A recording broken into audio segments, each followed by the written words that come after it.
Hakikat dunia itu kita ngumpul sudah capek, habis itu ditinggalkan. Lihat orang-orang kaya yang meninggal dunia itu. Apakah gedungnya dimasukkan ke dalam liang lahat? Apakah kendaraan mewahnya juga ikut dikuburkannya? Tidak. Yang dikuburkan hanya kain kafan yang murah, layaknya mayat-mayat yang lainnya. Lalu buat apa kalau seandainya dikumpulkan dari muda setelah kaya tidak dia tinggalkan dunianya? Atau terkadang juga orangnya masih hidup, dia sudah kumpulkan dunianya itu.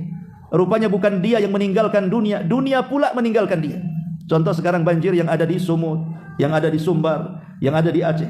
Berapa banyak rumah megah itu yang hancur, terbawa arus banjir, tertimbun lumpur. Kemana tuh rumah-rumah megah itu? Padahal sebagian mereka membangunnya bertahun-tahun, membeli kendaraan mewah bertahun-tahun mereka kumpulkan uang. Setelah sanggup membelinya, tiba-tiba tidak bisa kita rasakan kenikmatan rumah megah itu. Kendaraan mewah itu kemana? Ada orang yang sudah membeli ladang dan sawah hektaran, tiba-tiba datang banjir tertimbun lumpur. Buat apa sawah itu akhirnya? Itulah hakikat dunia. Bisa saja dunia yang meninggalkan kita, atau kita yang meninggalkan dunia. Bahkan ada orang kaya itu setelah kaya tidak pernah menikmati hasilnya. Coba bayangkan, ada orang kaya, setelah kaya dia stroke. Dia hanya bisa di kursi roda, atau mungkin dia di perbaringannya saja, karena mungkin terkena penyakit gula atau yang semacamnya, sehingga dia menjadikan orang yang lumpuh tidak bisa bergerak. Rumahnya indah, tamannya juga luas, dia punya kendaraan mewah, tapi dia tidak bisa berjalan-jalan sendiri untuk menikmati rumahnya. Tidak bisa berjalan-jalan ke taman-tamannya untuk menikmati keindahan bunga-bunganya. Bahkan tidak bisa menyetir untuk berkeliling dunia. Lalu untuk apa kalau sudah dikumpulkan dia tidak merasakan nikmatnya dunia? Hanya lelah letih saja, banting tulang dari muda sampai tua. Setelah tua tidak bisa menghasilkan atau memberikan kenikmatan dunia bagi kehidupannya. Sia-sia akhirnya usahanya.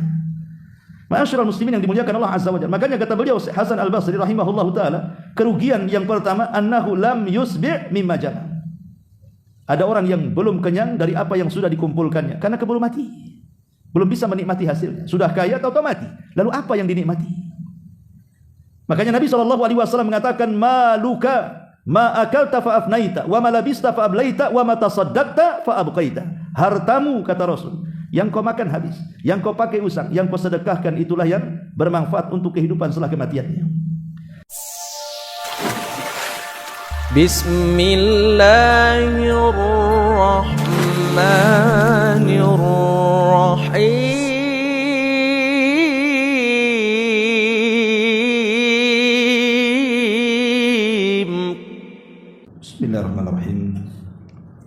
Assalamualaikum warahmatullahi wabarakatuh.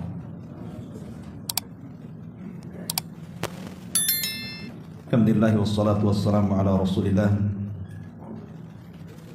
wa ala alihi wa sahbihi wa mawalah wa la hawla wa la quwwata illa billahi wa ba'd.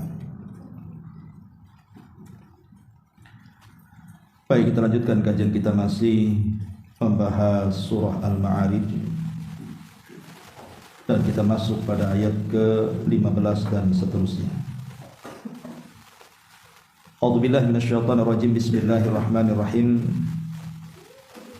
Kalla innaha ladha nazza'ata lisyawa tad'u man adbara wa tawalla wa jama'a fa'aw'a innal insana khuliqa halu'a idza massahu syarru jazu'a wa idza massahu khairu manu'a. Sekali-kali jangan begitu. Sesungguhnya neraka itu adalah api yang sangat bergejolak, yang mengelupaskan kulit-kulit kepala, yang memanggil orang-orang yang berpaling dan menjauh dari agama, serta yang mengumpulkan harta benda kemudian menyimpannya. Sesungguhnya manusia diciptakan dengan sifat keluh kesah dan kikir. Apabila ditimpa kesusahan, ia pun berkeluh kesah, dan apabila mendapatkan kebaikan harta, justru dia menjadi kikir. Hadirin dan hadirat yang dimuliakan Allah Subhanahu wa taala. Ayat ini menjelaskan tentang para penghuni neraka. Allah Subhanahu wa taala mengatakan kalla innaha ladha.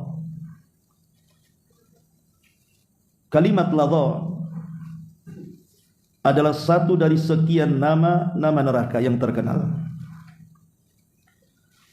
Karena neraka ini memiliki nama-nama dalam Al-Quran. Terkadang Allah Subhanahu wa taala menyebut neraka itu dengan sebutan An-Nar. Sebagaimana Allah Subhanahu wa taala mengatakan dalam surah An-Nisa ayat 14. Wa man ya'sillaha wa rasulahu wa yata'adda hududahu yudkhilhu nara. Siapapun yang durhaka dengan Allah dan Rasulnya dan melanggar ketentuan-ketentuannya, niscaya Allah akan masukkan ia ke dalam nar, maksudnya ke dalam neraka. Atau terkadang Allah Subhanahu wa taala menyebut neraka ini dengan Jahannam. Sebagaimana disebutkan dalam surah An-Nisa juga ayat 140. Di mana Allah mengatakan innallaha jami'il munafiqina wal kafirina fi jahannama jami'a. Innallaha jami'ul munafiqina wal kafirina fi jahannam. Di sini ada kata jahannam, jami'a. Sesungguhnya Allah akan mengumpulkan semua orang-orang munafik dan semua orang-orang kafir di dalam neraka jahannam. Terkadang Allah Subhanahu wa taala menyebut neraka dengan kalimat al-jahim. Sebagaimana Allah mengatakan dalam surah Al-Maidah ayat 10. Walladzina kafaru wa kadzdzabu biayatina ulaika ashabul jahim. Adapun orang-orang kafir dan yang mendustakan ayat-ayat kami, mereka adalah para penghuni al-jahim, maksudnya neraka jahim. Terkadang Allah Subhanahu wa taala juga menyebut neraka itu dengan kalimat sa'ir. Sebagaimana disebutkan dalam surah Al-Ahzab ayat 64. Allah mengatakan innallaha la'anal kafirina wa a'adda lahum sa'ira. Sesungguhnya Allah melaknat orang-orang kafir dan menyediakan bagi mereka neraka sa'ir, maksudnya neraka yang menyala-nyala. Atau terkadang Allah Subhanahu wa taala menyebut neraka itu dengan nama Saqar. Sebagaimana disebutkan dalam surah Al-Qamar ayat 48. Di mana Allah mengatakan dzuqu massas saqar. Rasakanlah sentuhan neraka Saqar.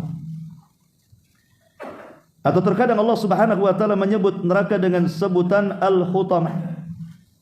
Sebagaimana disebutkan dalam surah Al-Humazah, kalla la yumbadzanna fil khutamah, yaitu api yang disediakan Allah yang disebut khutamah, maksudnya api yang dinyalakan. Atau terkadang Allah Subhanahu wa taala menyebut neraka itu dengan kalimat darul bawar. Sebagaimana disebutkan dalam surah Ibrahim ayat 29. Allah mengatakan jahannam yaslaunaha wa bi'sal qarar. Dan ayat sebelumnya alam tara ilal ladzina baddalu ni'matallahi kufran wa ahallu qaumahum daral bawar. Tidakkah kamu perhatikan orang-orang yang menukar nikmat Allah Subhanahu wa taala dengan kekufuran dan menjatuhkan kaumnya ke lembah kebinasaan. Daral bawar artinya lembah kebinasaan. Itu satu di antara nama-nama neraka. Atau terkadang juga Allah menyebutkan dengan kalimat ladha, sebagaimana yang kita bahas di sini. Kalla innaha ladha. Sekali-kali jangan seperti itu. Sesungguhnya neraka itu ladha. Ladha itu artinya api yang bergejolak di dalamnya. Seperti kalau kita mendidihkan air, kemudian air itu bergemuruh karena bergejolak. Itulah ladha artinya. Allah Subhanahu wa taala mensifatkan ladha ini dengan sebutan nazza'ata lisyawa, di mana mampu mengulupaskan kulit-kulit kepala. Makanya sering saya katakan dalam surah An-Nisa, bagaimana azab neraka itu tidak akan berhenti.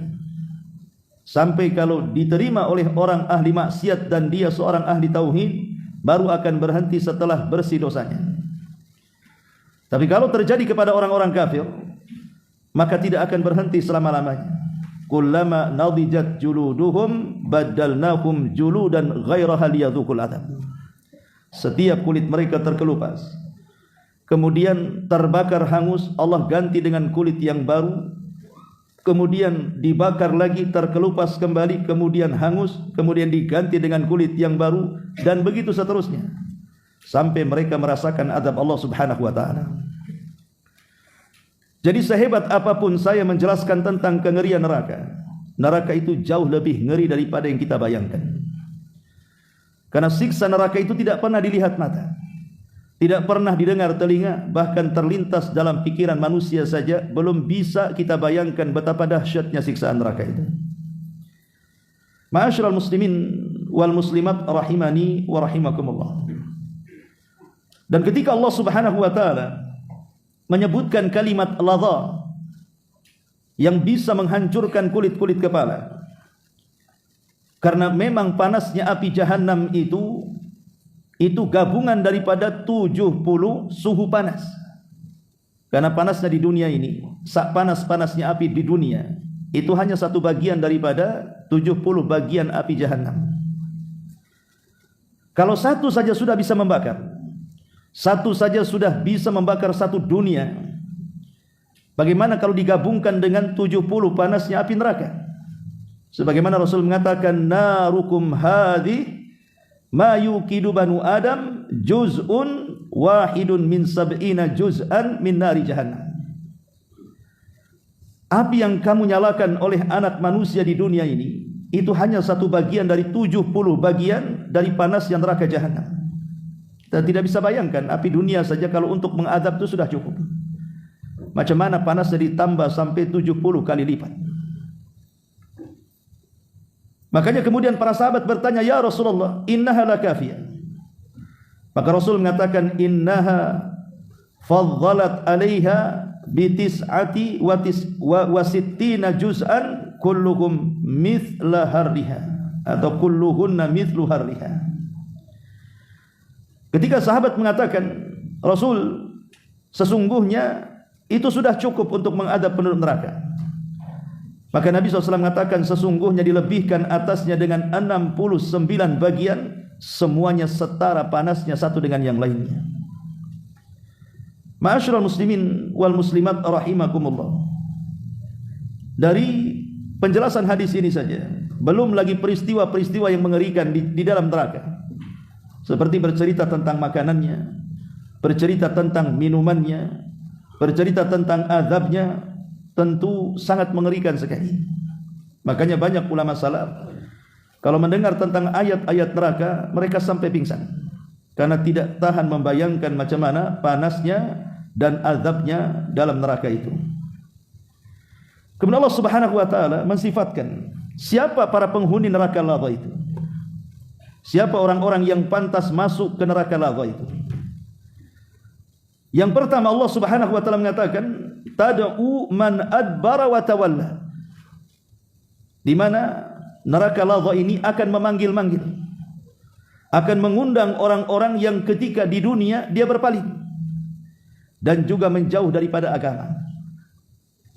Jadi kalau di dunia dia berpaling dari syariat Allah Subhanahu wa taala, bahkan menjauh dari agama, tidak melaksanakan kewajiban Allah dan dianggap remeh dan biasa, seperti yang ma'ruf dilakukan di masyarakat.